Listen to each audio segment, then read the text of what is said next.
Bhagavate Vasudevaya. Om Namo Bhagavate Vasudevaya.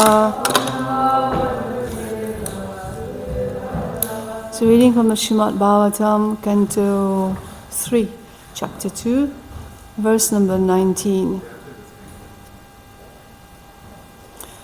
Drishta bhavad birnanurajasuye. Drishta bhavad birnanurajasuye. Chedyasya Krishnam vishatopi siddhi. Chedyasya Krishnam vishatopi siddhi. Yam yogina samshprihayanti samyag. Yam yogina samshprihayanti samyag. Yogena kastad viraham saheta. Yogena kastad viraham saheta. Drishta bhavad birnanurajasuye. Chedyasya Krishnam vishatopi siddhi. Yam yogina samshprihayanti samyag. Yogena kastad viraham saheta. Drishta, it has been seen, bhavat be, by your good self, Nanu, of course, Rajasuya, in the assembly of the Rajasuya, sacrifice performed by Maharaj Yudhishthira, Chedyasya, of the king of Chedi, Shishupal, Krishnam, unto Krishna, Dvishata, envying, Api, in spite of, Siddhi, success, Yam, which, Yogina, the yogis, Samshprihayanti, verily desire, Samyak, fully, Yogena, by performance of yoga, Kah, who, Tat, his, Viraham, separation, Sahita, can tolerate. Translation by His Divine Grace, A.C. Bhaktivedanta Swami Srila Prabhupada. You have personally seen how the king of Chedi, Shishupal, achieved success in yoga practice, although he hated Lord Krishna. Even the actual yogis aspire after such success with great interest by performance of their various practices. Who can tolerate separation from him? Please repeat. You have personally seen how the king of Chedi, Shishupal, achieved success in yoga practice, although he hated Lord Krishna. Even the actual yogis aspire after such success with great interest by performance of their various practices. Who can tolerate separation from him? Purport. Lord Krishna's courteous mercy was exhibited in the assembly of Maharaj Yudhishthira. He was merciful even to his enemy, the king of Chedi, who always tried to be an envious rival of the Lord. Because it is not possible to be a bona fide rival of the Lord, the king of Chedi was extremely malicious towards Krishna. In this, he was like many other asuras, such as Kamsa and Jarasandha. In the open assembly of the Rajasuya sacrifice performed by Maharaj Yudhishthira, Shishupal insulted Lord Krishna, and he was finally killed by the Lord. but it was seen by everyone in the assembly that a light flashed out of the body of the king of Chedi and merged into the body of Lord Krishna. This means that Chedi Raj achieved the salvation of attaining oneness with the Supreme, which is a perfection most desired by the Gyanis and the Yogis, and for which they execute the different types of transcendental activities. It is a fact that persons who are trying to understand the Supreme Truth by their personal endeavors of mental speculation or mystic powers of yoga achieve the same goal as others who are personally killed by the Lord. Both achieve the salvation of merging into the Brahma Jyoti rays of the transcendental body of the Lord. The Lord was merciful even to his enemy, and the success of the king of Chedi was observed by everyone who was present in the assembly. Vidura was also present there, and therefore Uddhava referred the incident to his memory. His translation again. You have personally seen how the king of Chedi, Shishupal, achieved success in yoga practice, although he hated Lord Krishna. Even the actual yogis aspire after such success with great interest by performance of the various practices. Who can tolerate separation from him? So before starting, I offer my obeisances to the Lord's feet of my Gurudev. Namo Vishpadaya Krishna Vishwabhutare Shrimati Tamal Krishna Gosamiti Namne. Namo Vishpadaya Krishna Vishwabhutare Shrimati Bhaktivedanta Swamiti Namne. Namo Ste Saraswati Devi Gauravani Pacharine Niveshwasvinara Vipashka Saraswati. Jai Shri Krishna Chaitanya Prabhu Nityananda Shri Advaita Shivasari Gaura Bhaktavinda. Hare Krishna Krishna Krishna Hare Hare. Hare Rama Rama Rama Hare Hare. Om Agyanatiminasa Kyananganasharya Chakshamitam Yena Tasmai Shri Guru Namaha. Vanchakar Bhaktivesta Kripasinvaya Patitanam Pavani Vaishnavi Namaha. So we hope that by the mercy of the Vaishnavas, Guru and Krishna, something meaningful will manifest. So this whole chapter is about the separation of Uddhava from Krishna. It's very agonizing when we read it. The way he speaks, even this verse, he is glorifying Shishupal in a sense that his perfection is that he was merged in the body of Krishna. And it's the same perfection that the yogis have to work very, very hard to achieve. And there's a lot of paradox like that in many of the translations that we read, in the verses that we read in this chapter. He even glorifies later on that those people who are killed, the demons who are killed by Krishna, they are more fortunate than him. Because Krishna has left the planet. He says the sun has set on the house of the Yadavas. So when he dies, will he actually see that Supreme Personality of Godhead face to face? He might not. But the demons had this opportunity to see Krishna face to face. So he's in pain. It's physical pain. Bhagavatam arose after Krishna left. We all know that, right? Krishna left the planet, and Srimad Bhagavatam, brilliant as the sun, arose in this darkness of Kali Yuga to shed light. And Bhagavatam is not just ink on paper. He's living. He's a personality. He's Krishna. He's real.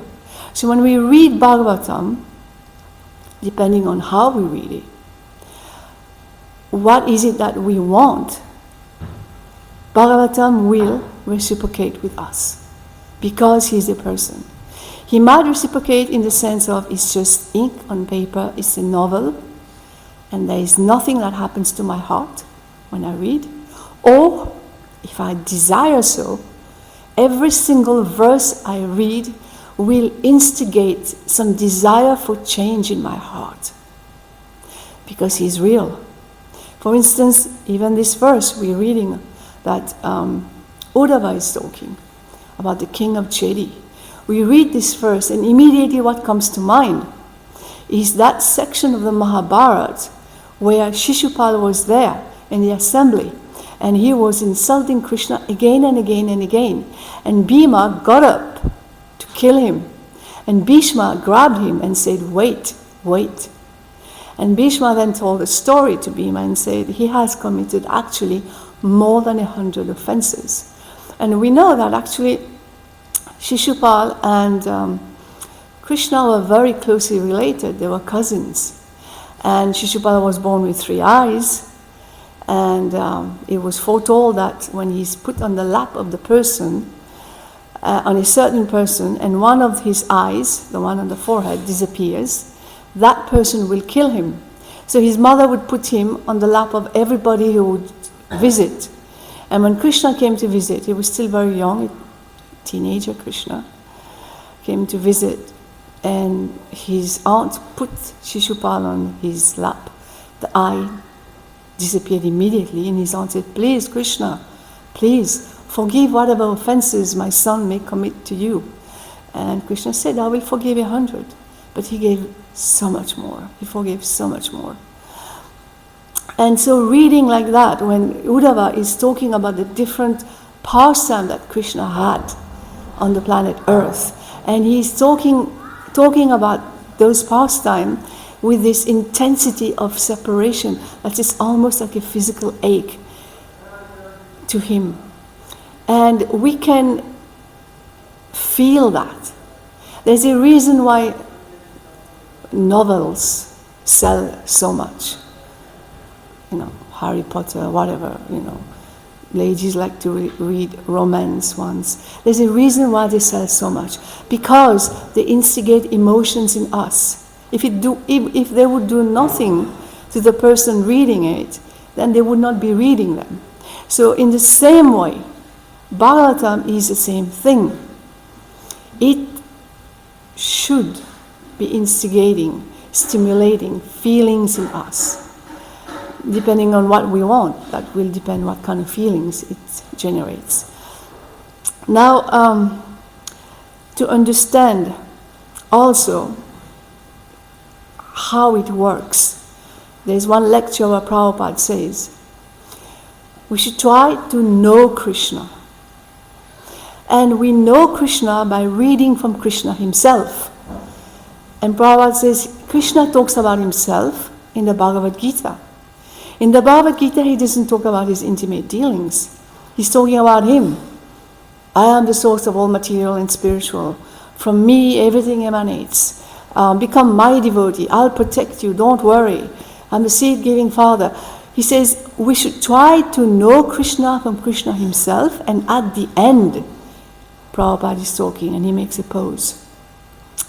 And I remember first time I was listening to this lecture, when he makes his pose, I was in the kitchen cooking, and your mind keeps on running when Prabhupada says, and at the end, and what keeps running in your mind is, you become an associate of Krishna. Seems normal. But Prabhupada doesn't say that. And he says, at the end, if you are fortunate, you surrender. That was a shock. We surrender to Krishna from the platform of knowing Krishna. But then Krishna says, nobody knows me. Maybe Kapila, maybe Shiva, maybe Brahma, they might know the plans of Krishna. It is said in the Sarata Darshini. But nobody understands his intentions. We do not understand Krishna's intentions. We go back to the Mahabharata, Bhishma. Who is he? Very dear to Krishna. He's one of the Mahajans. Who is a Mahajan? An authority on devotional practices. What we are doing, what we are practicing, what comes in line, Bhishma is one of the figurehead in that line. But how was he killed? Krishna made Arjuna hide behind Shikandi. Shikandi, who was a woman before and had changed to a man. Nothing is new. What's going on? So everything already happened. And because he had like feminine type kind of mannerism, Bhishma's promise was, I will never shoot arrows on a woman or one who looks like a woman. So Arjuna hid behind Shikandi, and Krishna says, release your arrows and kill him. Do we understand Krishna? How do we understand that? We come to Krishna, we surrender. Normally, religiously speaking, we surrender, we come to God, we expect comfort, we expect the disappearance of our miseries, we expect happiness, we expect material elevation. But here, Krishna says, kill him. What about Subhadra, his own sister? Abhimanyu is his nephew. How was he killed? He enters the Chaturvyuha because he knew how to. He did not know how to come out. And Jayadratha, this sinful man, who during the exile he had wanted to possess Draupadi, and he was insulted by the 5 Pandavas. So he got this boon from Lord Shiva that once only he can defy all the Pandavas except Arjuna. So Arjuna was taken far away. The 5 Pandavas were trying to enter behind Abhimanyu. They could not. The Chaturvyuha closed. Abhimanyu was trapped. And 7 Maharathis were shooting arrows at him while he was not looking. One of them would shoot an arrow and cut his bowstring. The other one would kill his charioteer. The others would kill the protectors of his wheels. They would be destroying him while he is not looking. Finally, the son of Dushashan comes with a mace, and from behind whacks him on the head, and he falls down dead. This is Abhimanyu, his nephew, the son of his sister Subhadra, who we keep on the altar. How do we understand that? Do we understand Krishna? Now the question is, do we come to Krishna for happiness? What does he say? When I especially favor someone, what do I give him? Trouble. Do we understand Krishna? Why do we come? Then that basic question comes, why are we here? Why did we come to Krishna consciousness? Okay, so we understand. Krishna himself says, 4 kinds of people come to me. We are one or a combination of those 4 kinds. Curious, distress, material progress, or in search of knowledge. How does this all work? Why am I here? What is going on? Why this world is like that? In search of knowledge. A combination or one of the reasons, this is why we come to Krishna. Fine. Does it stop here? Not with Krishna. With Krishna there is no rituals. Krishna is not a religious activity with him. It cannot be. Because when we look at how he deals with his devotees, for instance, Garuda, what is his favorite food? Would he be kept in the brahmacharya ashram? I don't think so. How do we understand that? And when he wanted to eat fish, remember, he went. And Sobari Muni was meditating. And because he protected the fish. Now Garuda, when you read Bhagavatam, Garuda did not curse him or anything. He did not have to. Prabhupada writes in the Bhagavatam, Garuda felt unhappy because he wanted to eat fish. Now, do we understand that also? We talk about we have to control our senses. We cannot understand Krishna or his devotees or how it works. He wanted to eat fish, he was unhappy, and that unhappiness was an offense. This is the reason why Shobari Muni fell down. That's how it worked. It's in purport of the Bhagavatam. So to understand Krishna is not possible. So then what do? We came to Krishna consciousness for a kind of a shelter. If we stay there, we will just have a comfortable life, birth after birth in this material world.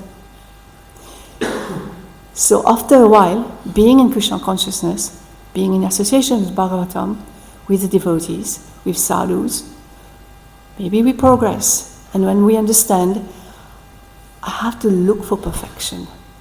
And what is perfection? It is described here in this verse. Yogis and jnanis, they achieve perfection by merging into Krishna. That's perfection. But Krishna himself says, amongst thousands, hardly one will seek perfection. Now, who amongst us is really seeking perfection? Honestly. We always, because we want to be devotees, associates, personal relationship, we have the tendency to dismiss that merging into Krishna's body. But it's not that easy. It cannot be. They have to. It's stated in the purport. The yogis have to do so many austerities that we cannot even begin to imagine. For a lot of us, even the 4 principles are a big austerity. What to speak of the austerity that the yogis do for lifetimes. And the jnanis have to do so many austerities also and sacrifice to be able to merge into the body of Krishna. That's perfection. That we are not even there. Now Krishna says, okay, that's perfection. But he talks about something beyond perfection. And among thousands of perfected beings, hardly one will know me in truth. Who amongst us can say, I'm a perfected being? Can we? Are we even trying to be? Hardly one will know me in truth. So what does this verse mean? Among thousands of perfected beings, how rare it is to be a devotee. It means relationship with Krishna is above everything else and is not subject to rituals or religious rituals. Has nothing to do with that. What does it have to do? Again, going back to Srila Prabhupada. Real thing is your feelings, he says.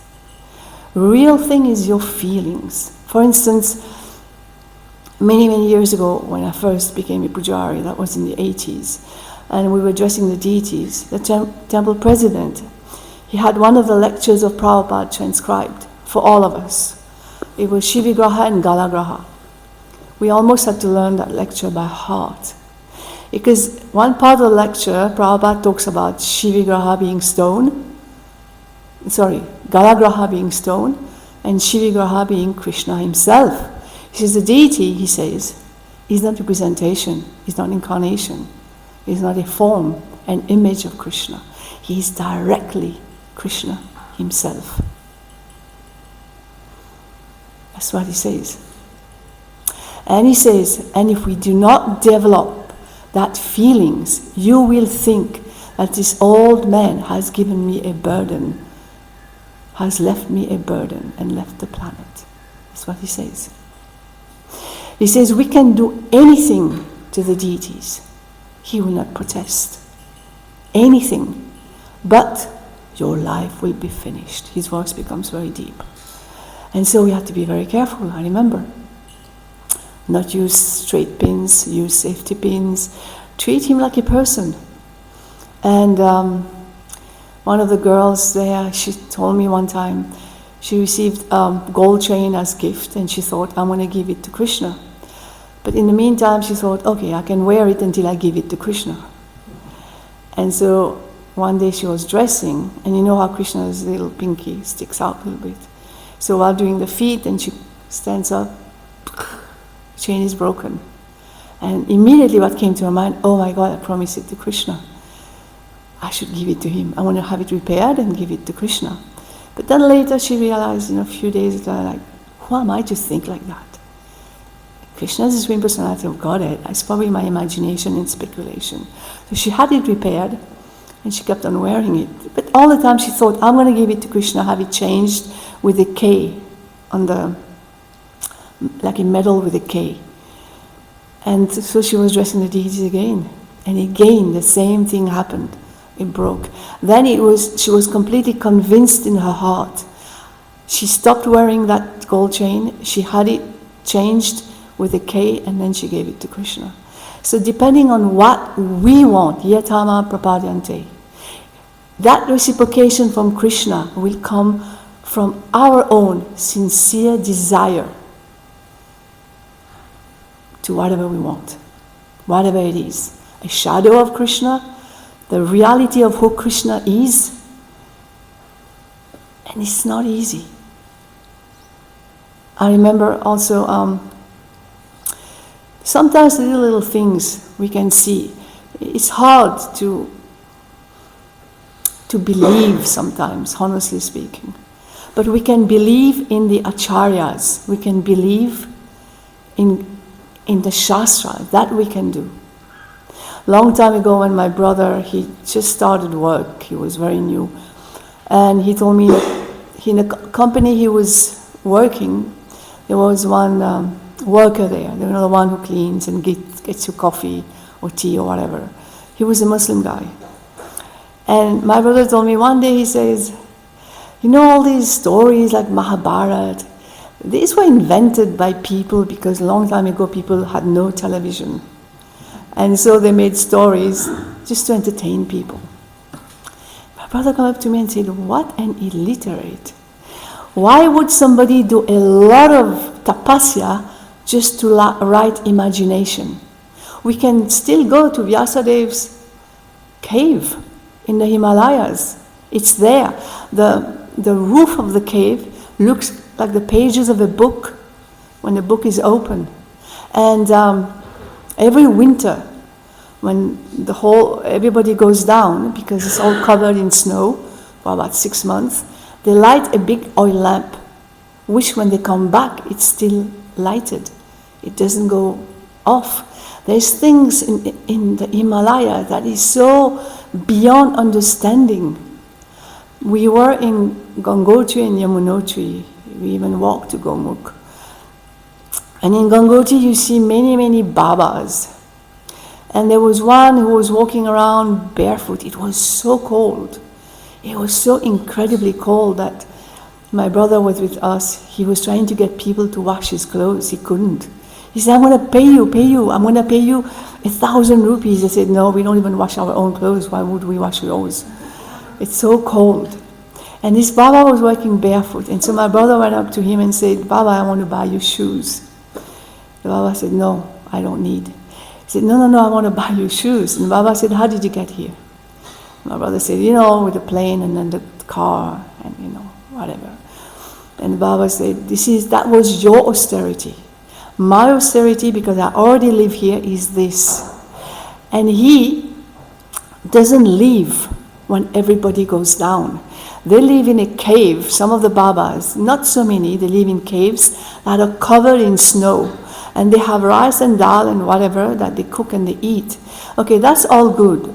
But my question was, don't they need the bathroom and the toilet? How do they do? Where? How do you dig in snow? It's not possible. It's covered in meters of snow.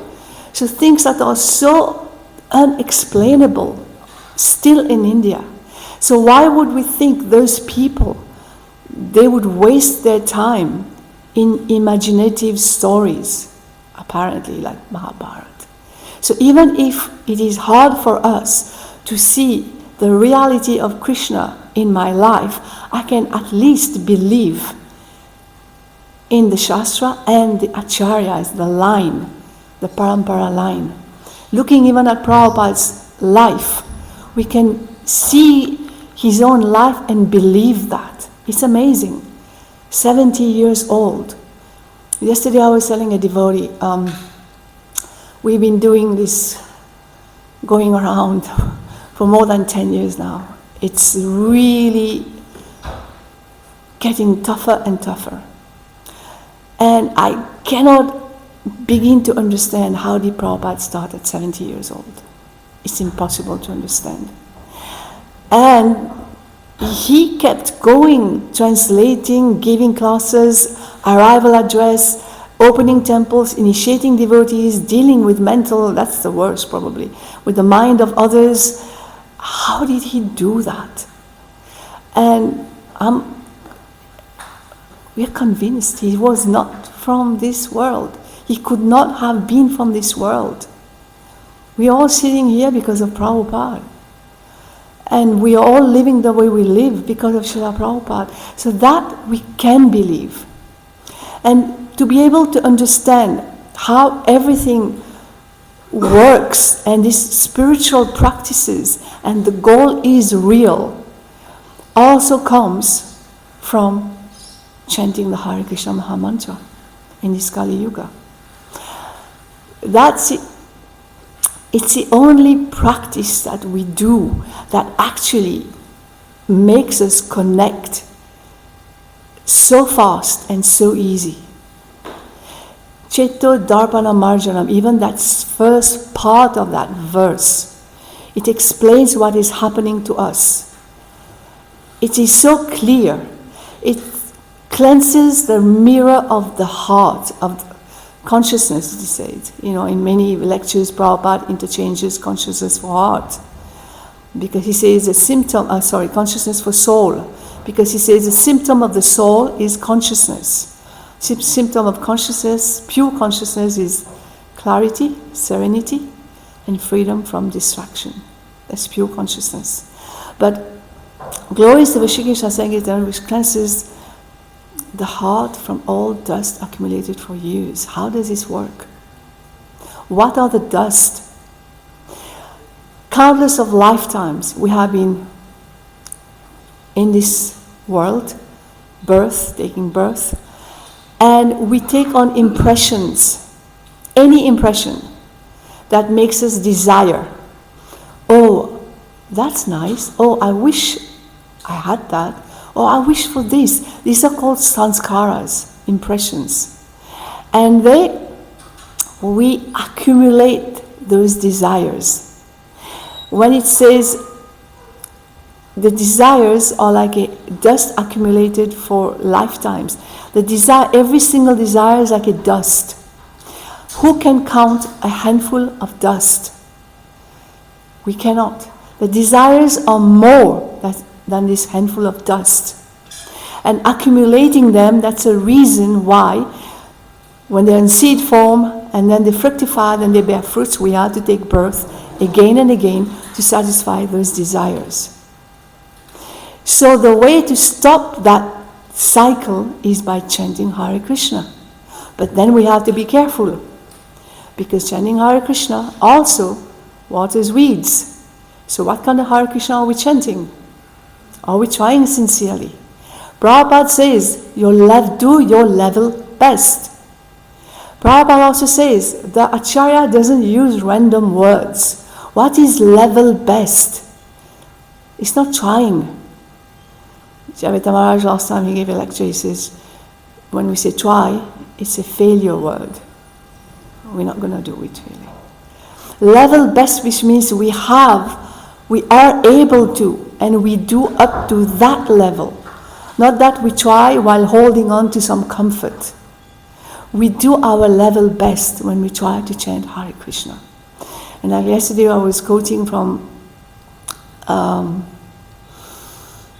Vivarta by Jagadananda Pandit. He says that the name and the possessor of the name, they are one.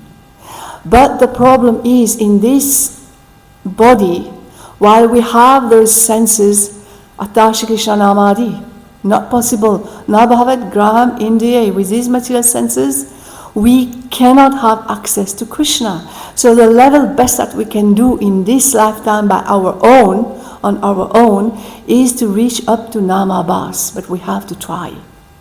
And on the level of Namabhas, there is no way we're going to realize that the name and the possessor of the name are one. But then he says, just to give us hope, when we try, sincerely and constantly is the words that he uses. Sincerely and constantly we're trying to chant good rounds. By trying to block out everything, have a certain time that we chant in a certain space, and I'm trying to hear every time I bring my mind. By trying that sincerely, it may attract Krishna's attention, and that Namabhas itself may make Krishna give us his Shuddhanam. Because Shuddhanam is him. He will choose if he wants to give or not. We cannot order that by anything that we do. We can only like Saraswati Thakur says, act in a way that Krishna notices us. We cannot do more than that. So it's 8:20. I will stop here. And if anybody would like to contribute something. Yes, Prabhu?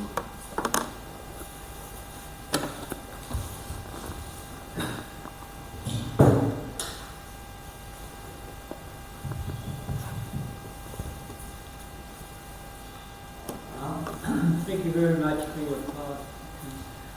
You were just mentioning about trying to clean the dust from the heart, how hard it is.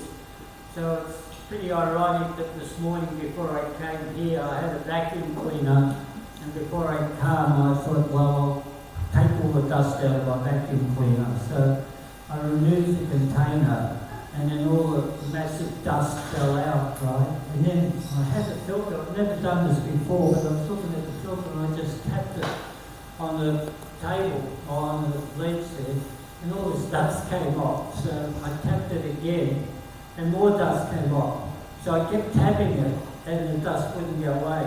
You know, I looked at it and I tapped it even more. So I just couldn't get rid of the dust.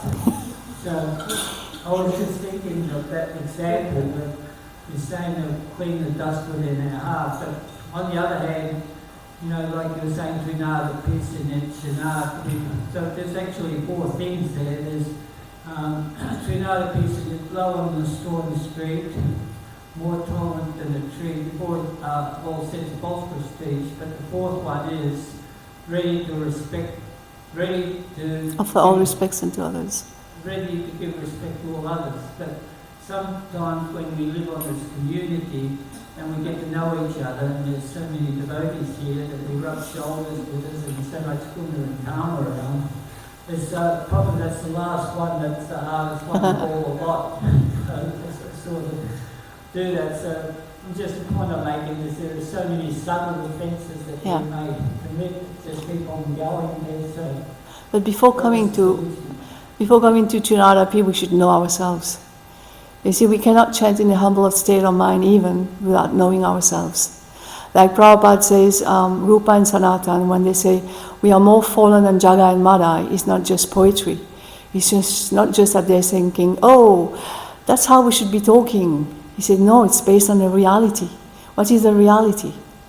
They were in the employ of the Nawab. One of them was the treasurer of the Nawab. He was paying those people who would go and destroy the temples, who would go and convert brahmanas, kill those practitioners of the Vedic culture. So when they say we are more fallen than Jaga and Madai, it's based on a reality. It's a real sentiment. So before we even come to this Trinadapi Sunichena, there is Nam Namakari Bahudan Sarva Shaktish. What it is, do Daivam Idisham Ihajani Nanuraga. I have no attraction for any one of these names. That I have to know for myself. What it is that I have, what are these impurities, those weaknesses that nobody knows except me. And I'm honest with myself. Once I am able to do, that's why it's called a sense of self-realization. Once I'm able to be honest with myself and accept myself, but not stay there, accept, and then try to chant sincerely, try to do the right thing, then when I know myself and accept myself, how can I be puffed up? Then Trinadapi Sunichena just flows naturally, organically. There is no, you don't put on, it's not a show that one makes, you know, that, oh yes, I will take the humble position and just go and, you know, if there was maybe something happened, and just go and ask for forgiveness. No, it's not like that anymore. It's just natural. But we have to know ourselves first. That's why it is so important that Cheto Darpana Marjanam, that's cleaning process, is bring out stuff that we never knew, maybe even knew was in our hearts. So we look at it, oh my God. So what do? Put it under the carpet? That's another thing. It's so easy to see the faults of others. Because you see the nastiness of others, you run away from it. That's easy. But where do you run from? when it's in here. You can't run away from yourselves. So what is the best thing to do? Sweep it under the carpet. Oh, it doesn't exist. But we have to see it and then deal with it. I don't want that, Krishna. I don't want that. I don't want to be envious, Krishna.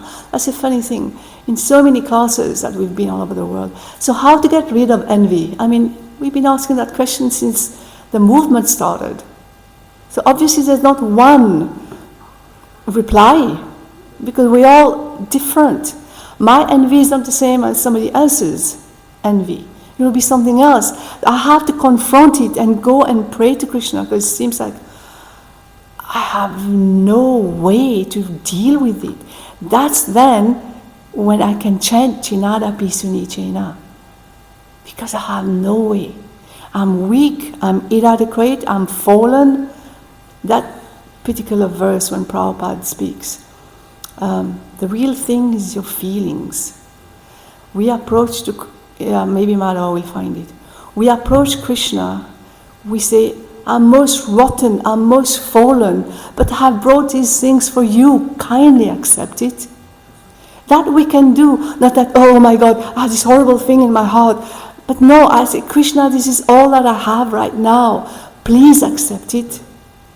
So Madhava will play that little bit of Prabhupada. It's so heart-touching, actually. Prabhupada is talking about. So let's listen very carefully. Oh, it's not yet on.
He says it all, yeah.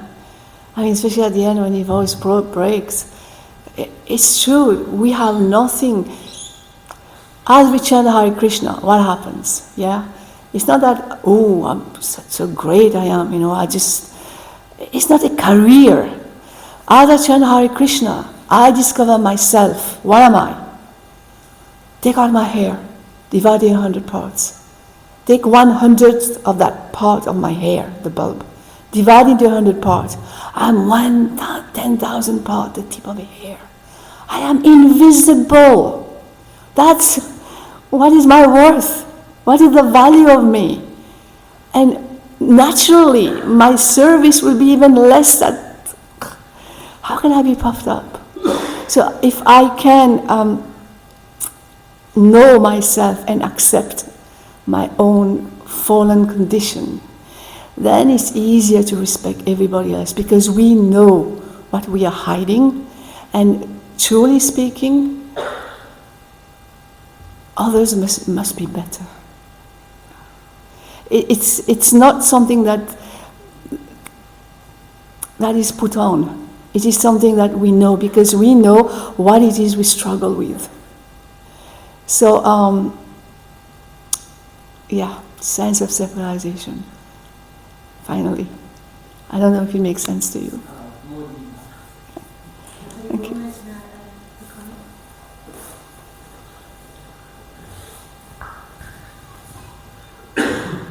Sri Prabhupada, thank you so much for the wonderful class. It's really lovely, it's very inspiring. Prabhupada exemplifies this great sincere humility. You were speaking to that point about that sincere humility, understanding actually what our position is. And we know that Srila Prabhupada is empowered by Krishna. Krishna sent him personally Yet Srila Prabhupada manifested that deep humility.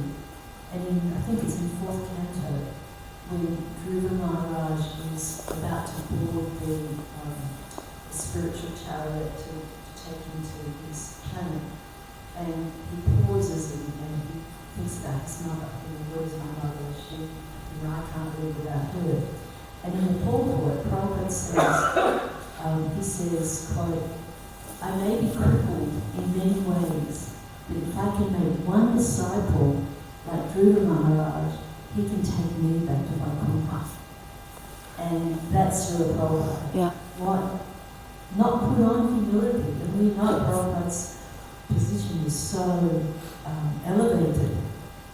We can't actually understand how elevated Srila Prabhupada's position is. But that consciousness, I was talking to a god sister about this after I read it, and she was reading something, I forget which sastra it was, but she'd just been reading how the pure devotee, in order for just for someone to achieve prayer, means there has to be that humility. The two things go hand in hand. So when we read the prayers of Bhakti or songs of the Grateful Childs, and they're talking, I give him the pot of poison, I'm this, I'm that, as you were mentioning about the situation, that's how they actually felt. It's also based on a reality, like when saying Bhaktivinoda Thakur, his diary just came out and we just got that. It's 100 pages, Svalikita. This is a diary that he sent his son Lalit Prasad, and he writes from his birth, and whatever he writes of what he was talking about, that he's a materialist, the wicked materialist. When I used to read that before, I was thinking, how wicked can he be, really? He's an acharya. But when I read his diary, it's not that it shows that he's wicked, but it shows all the struggles that he went through. And that made total, absolute sense, that when we read now, even whatever he writes about his own feelings, it makes absolute sense. And that was very enlightening. Also, when you were talking about Prabhupada, I remember reading in Brahmananda Prabhu was saying they were in the plane going somewhere, and many years ago the planes used to have a smoking and non-smoking section, and they were sitting in the non-smoking section, and people around started to smoke, and so Brahmananda got up and he went to tell the flight attendant they're smoking. Prabhupada was there, smoke was coming everywhere. The flight attendant came and said, you're not supposed to smoke, stop. They stopped. And after a while one of them started to light a cigarette again. And Ramananda got up again. When he was getting up, Prabhupada just pulled him down and said, there's no difference between them and us if we cannot tolerate. What level of realization is this? It's just really mind-blowing. This is where we learn humility, just by looking at Prabhupada's example. Or there's this one picture, he's standing in line at the airport.